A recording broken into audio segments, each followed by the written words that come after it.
बाप रे बाप, कितनी बड़ी साजिश कर रही है अक्षरा सिंह और ज्योति सिंह। क्यों इस साजिश में फंसाने वाली है पवन सिंह को। सबसे पहले तो वीडियो को लाइक और चैनल को सब्सक्राइब करना बिल्कुल ना भूलें। जी हाँ, आपको बता दूं कि ज्योति सिंह और अक्षरा सिंह की एक वीडियो कॉल की वीडियो काफ़ी ज़्यादा वायरल हो रही है, जिसमें दिखाया जा रहा है कि कहीं ना कहीं अक्षरा सिंह ज्योति सिंह से बात करके पवन सिंह को पछाड़ने वाली है। चुनाव प्रचार में ज्योति सिंह का साथ देने अक्षरा सिंह पहुंचने वाली है। इस खबर पर पुष्टि करते हैं, वीडियो को अंत तक जरूर देखिएगा।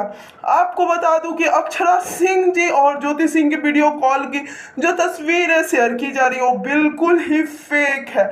जी हाँ, ये तस्वीर फेक है। ये ज्योति सिंह के लाइव की एक वीडियो है और एक अक्षरा सिंह के लाइव की वीडियो है।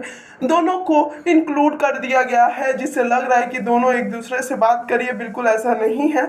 ज्योति सिंह और पवन सिंह के बीच में जो मनमुटाव आया है उसके में अक्षरा सिंह जी कुछ भी नहीं करी है, ना उनका इससे कोई मतलब है। तो बस आप इस लोग इस फेक खबर से बिल्कुल ही दूर रहिए।